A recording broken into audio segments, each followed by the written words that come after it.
Hello friends, welcome to channel self made tutorial. आज के lecture series में आप देखेंगे धर्म सुधार आंदोलन के परिणाम, रिजल्ट्स ऑफ रिफॉर्मेशन। तो ये जो टॉपिक है ये हिस्ट्री ऑनर्स के विद्यार्थियों के लिए विशेष रूप से तैयार किया जा रहा है, क्योंकि आजकल यूनिवर्सिटीज़ में एग्ज़ाम्स हो रहे हैं।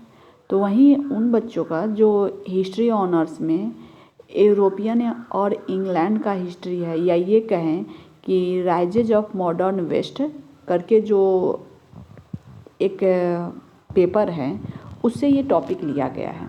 धर्म सुधार आंदोलन तो सभी पढ़ते हैं, धर्म सुधार आंदोलन के कारण। तो इस तरह से सेल्फ मेड ट्यूटोरियल जो चैनल है ये मेरा, इस चैनल पे वर्ल्ड इतिहास से या ये कहीं यूरोपियन इतिहास से industrial revolution, cause and effect और धर्म सुधार आंदोलन, पुनर्जागरण यानी रेनेसा, फीचर ऑफ रेनेसा, ये सारे टॉपिक अपलोड है। और धर्म सुधार आंदोलन यानी रिफॉर्मेशन मूवमेंट भी है। तो जैसे कि अभी LNMU में एग्ज़ाम्स हो रहे हैं, तो वो विद्यार्थियों के जो हिस्ट्री ऑनर्स पेपर 2 के जो ऑनर्स के जो पेपर 2 हैं, उनके लिए मैं बहुत सारे वीडियो तो अपलोड हो चुके हैं, लेकिन बहुत कुछ इम्पॉर्टेंट है जो सेलेक्टेड है, जो सेलेक्टेड क्वेश्चन है, गेस्ट क्वेश्चन जो अपलोड किया गया है, उससे रिलेटेड मैं 4-5 क्वेश्चन और फिलहाल 1 से 2 दिन के अंदर अपलोड कर दूंगी, ताकि आप लोगों को कुछ सहूलियत मिले और आप अच्छे से एग्ज़ाम की तैयारी करें। आप ऑब्जेक्टिव क्वेश्चन भी अपलोड है, आप उसे देख सकते हैं। तो क्वेश्चन पूरे मैच कर रहे हैं। जैसे कल ही बहुत इजी क्वेश्चन आया था ऑब्जेक्टिव पेपर के, और सब्जेक्टिव भी। तो इस तरह से ये वीडियो आप देखें, तो उसी से रिलेटेड है धर्म सुधार आंदोलन के परिणाम, रिजल्ट्स ऑफ रिफॉर्मेशन। तो सबसे पहले मैं बता दूं कि धर्म सुधार आंदोलन क्या था। यदि आपने पहला वीडियो नहीं देखा है तो आप उसे अच्छे से समझने के लिए देख लीजिए। मैं यहाँ ब्रीफ नॉलेज दूंगी, आपको जानकारी दूंगी कि धर्म सुधार आंदोलन क्या है। तो धर्म सुधार आंदोलन 15वीं शताब्दी में, जब यूरोपियन कंट्री में कैथोलिक चर्चों का बोलबाला हो चुका था, राज सत्ता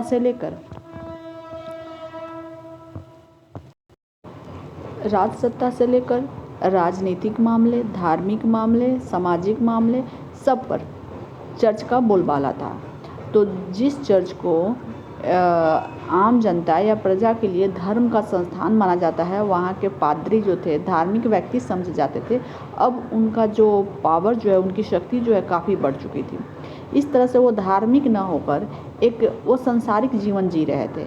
ऐसी परिस्थिति में इनके साथ साथ वो जनता का शोषण कर रहे थे, हर रूप से, मानसिक रूप से, आर्थिक रूप से, राजनीतिक रूप से वो जनता का शोषण और उनको सता रहे थे। ऐसी परिस्थिति में यूरोप के कुछ गण्यमान्य विद्वान लोग, जिनमें जर्मनी के मार्टिन लूथर किंग का नाम प्रथम आता है, यानी सबसे पहला नाम आता है जर्मनी के मार्टिन लूथर किंग का, जिन्होंने इन कैथोलिक चर्चों के खिलाफ आवाज़ उठाने की हिम्मत की। तो इसीलिए उसके हमने कारण, बहुत सारे कारण बताए हैं, जो आप प्रीवियस वीडियो देख सकते हैं। और इसमें मैं ये बताऊंगी कि जो आंदोलन हुआ, मार्टिन लूथर किंग ने जो विरोध किया और लोगों ने, विद्वानों ने जो विरोध किया, जिससे इसकी सत्ता समाप्त, इसका क्या प्रभाव पड़ा धर्म सुधार आंदोलन पे, तो उसी की चर्चा हम आज के वीडियो में करेंगे। तो इसीलिए आप लास्ट तक वीडियो को ज़रूर देखें। यदि आप एक बार अच्छे से सुन भी लेंगे तो आप अच्छे से लिख सकते हैं। जैसे कि आपको सबको पता है कि धर्म सुधार आंदोलन की शुरुआत जर्मनी में हुई। जर्मनी के ही रहने वाले थे मार्टिन लूथर किंग, जिन्होंने इस आंदोलन को, धर्म सुधार आंदोलन को, धर्म में फैले अव्यवस्था को समाप्त करने के लिए पहला कदम उठाया।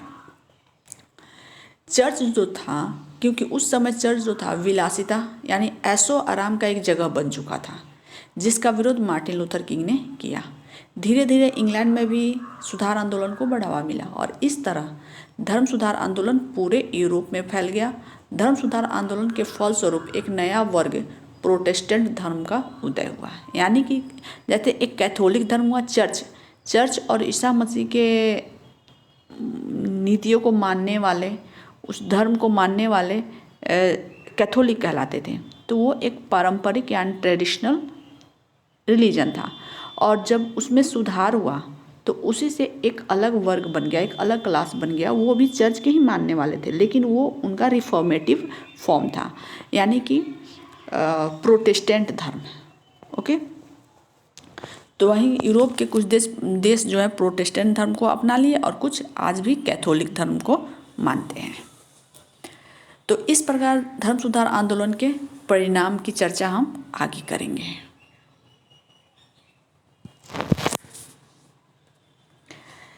धर्म सुधार आंदोलन के परिणाम, सबसे पहला क्या था?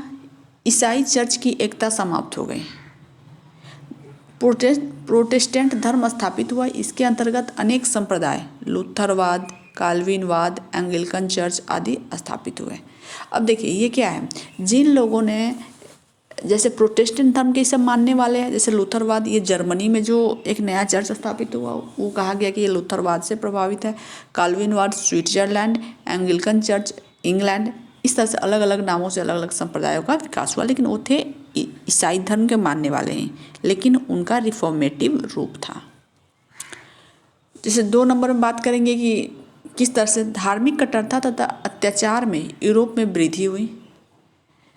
सभी संप्रदाय एक दूसरे के कट्टर विरोधी थे और अपने शत्रुओं को नष्ट कर देना चाहते थे। राजाओं ने भी धार्मिक एकता को राजनीतिक एकता के लिए आवश्यक समझा और जघन्य अत्याचार किए। यानी कि धर्म सुधार आंदोलन के कुछ अच्छे परिणाम भी हुए तो कुछ बुरे परिणाम भी हुए, क्योंकि इनमें एक धार्मिक कट्टरता हो गई कि अच्छा ये धर्म मानने वाला नहीं है, इसके लिए तो इसको हम कुछ भी कर सकते हैं, इसको समाप्त कर सकते हैं, इस धर्म का पावर बढ़ना चाहिए, इस धर्म की शक्तियाँ बढ़नी चाहिए। इस तरह से मन में मतभेद हुआ और राजाओं जो यहाँ का शासक थे उन्हें भी लगा कि राजनीतिक एकता के लिए ये जरूरी है, धर्म के नाम पर लोगों को बरगलाना। धार्मिक असहिष्णुता के कारण राज्यों के मध्य धर्म के नाम पर युद्ध हुए। पहले हॉलैंड का युद्ध हुआ, 30 वर्षीय युद्ध हुआ जो धार्मिक कारण से ही हुआ था। यानी कि अब आगे चल के धर्म के नाम पर भी युद्ध होने लगे। कला को पोप पदाधिकारियों ने प्रोत्साहन दिया था। ऐसा प्रोत्साहन प्रोटेस्टेंट धर्म नहीं दिया। कला को उन्होंने धर्मनिरपेक्ष क्षेत्र में विकसित किया। यानी कि कला, आर्ट जो होता है, नृत्य, संगीत, लेखन, ये सब जितने भी हैं स्थापत्य, तो पहले धर्म ने उसको अपने नियंत्रण में रखा। धार्मिक जो पदाधिकारी है उन्होंने प्रोत्साहन दिया, लेकिन जब धर्म सुधार आंदोलन हुआ तो इस कला के फील्ड को निकाल कर धर्मनिरपेक्ष के क्षेत्र में रख दिया गया कि जिसे चाहे, जो चाहे, अपनी इच्छा अनुसार इसकी प्रगति कर सकता है, इसे अपना सकता है। राजाओं की शक्ति में धर्म सुधार आंदोलन से वृद्धि हुई। प्रोटेस्टेंट राजा पोप की सत्ता नहीं मानते थे। कैथोलिक राजा भी निरंकुश हो गए क्योंकि पोप उनकी सहायता पर निर्भर था। ओके, ये तो बात सही है कि पहले धर्म सुधार आंदोलन के पहले यदि हम इसकी चर्चा इंग्लैंड के हेनरी अष्टम से ही लें, हेनरी अष्टम, तो हेनरी अष्टम के समय में ही हेनरी अष्टम भी जो कुछ भी निर्णय लेता तो वो चर्च की अनुमति से, रोम के पोप की अनुमति से ही करता था। जब उसके तलाक का मामला आया तो तलाक के प्रश्न पर जब चर्च ने विरोध किया, इसकी एक लंबी कहानी है कि चर्च ने क्यों विरोध किया, तो शायद एक वीडियो है हेनरी अष्टम का धर्म सुधार आंदोलन, उसमें चर्चा की गई, आप एक बार सुन सकते हैं कि आखिर उसने तलाक के मामले को क्यों दबाया, जिसके कारण से ये हेनरी अष्टम विरोधी बन गया और उन्होंने उनके खिलाफ आवाज़ उठाई और एक लंबा चौड़ा बिल, अधिनियम पास किया, धर्म सुधार आंदोलन अधिनियम पास किया, जिससे चर्च की शक्ति को बिल्कुल समाप्त कर दिया गया और इस तरह से राजा जो है निरंकुश होते गए। अब कहाँ प्रोटेस्टेंट धर्म मानने वाले जो राज था उसमें भी हुए और कैथोलिक मानने वाले थे उसमें भी हुए, क्योंकि कैथोलिक में जब चर्चों की संपत्ति रखने के अधिकार को समाप्त कर दिया गया तो वो आर्थिक रूप से उनकी स्थिति थोड़ी दयनीय हो गई, तो वो कैथोलिक जो राज्य थे उस पर वो निर्भर रहने लगे, जिसके कारण अगर कोई किसी पर निर्भर रहता है तो ये जाहिर सी बात है कि वो व्यक्ति तो निरंकुश होगा जो उसको आर्थिक मदद कर रहा है। तो यही स्थिति हो गई इंग्लैंड के राज्यों की, इंग्लैंड या यूरोपियन राज्यों की।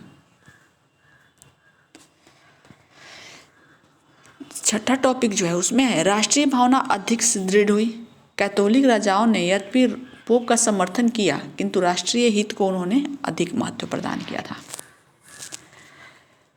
पारिवारिक जीवन पर भी प्रभाव पड़ा। अब विवाह एक संविदा समझा जाता था। संविदा मतलब समझते हैं? संविदा का मतलब होता है कॉन्ट्रैक्ट, जिसमें तलाक हो सकता था। इसके लिए वैवाहिक न्यायालय स्थापित किए गए। प्रोटेस्टेंट राजा अंतर्राष्ट्रीय संबंधों में आपस में सहयोग करने लगे। प्रोटेस्टेंट राजाओं ने भी गुट बनाने का प्रयास किया। शिक्षा का व्यापक प्रसार हुआ। कैथोलिक और प्रोटेस्टेंट दोनों अपने सिद्धांतों के प्रसार के लिए शिक्षा आवश्यक समझते थे।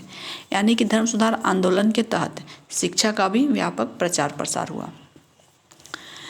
और प्रोटेस्टेंट धर्म मानने वाले जो राज्य थे वो अंतर्राष्ट्रीय संबंधों में आपस में सहयोग करने लगे और प्रोटेस्टेंट राजाओं ने भी गुट बनाने का प्रयत्न किया। तो इस तरह धर्म के नाम पर यूरोप जो दो गुटों में बट गया, एक प्रोटेस्टेंट धर्म को मानने वाला और एक कैथोलिक धर्म को मानने वाला। और इस तरह से ये लोग आपस में सहयोग कर अंतर्राष्ट्रीय संबंधों को और अपनी राजनीतिक शक्तियों को बढ़ाने का प्रयास करने लगे। साथ ही एक गुट का भी निर्माण होने लगा। तो ये था रिफॉर्मेशन मूवमेंट का इफेक्ट, यानी यूरोपियन कंट्री पर या यूरोपियन समाज पर इसका क्या प्रभाव पड़ा धर्म सुधार आंदोलन का, तो उसको यहाँ पे चर्चा की गई है। तो आप इस वीडियो को आप ज़रूर देखें। वीडियो यदि आप देख रहे हैं, आपको पसंद आ रहा है तो आप वीडियो को लाइक करना ना भूलें और साथ ही अपने दोस्तों को भी शेयर करें। क्योंकि अगर किसी आपके जितने भी दोस्त हैं यदि चैनल से रूबरू नहीं है, आप मतलब नहीं जानते हैं, तो आप उन्हें शेयर कीजिए ताकि उन्हें इसका कुछ फ़ायदा हो सके। ओके, तो मैं और 2-4 वीडियो लेकर आऊँगी। Rise of modern west history, LNM university history honours paper 2 का ये कुछ इम्पॉर्टेंट टॉपिक है जो आपके एग्ज़ाम में आने वाले हैं। इसीलिए आपको इसको देखिए और अच्छे से कंप्लीट कीजिए। हम फिर मिलते हैं एक नए वीडियो के साथ। तब तक के लिए धन्यवाद।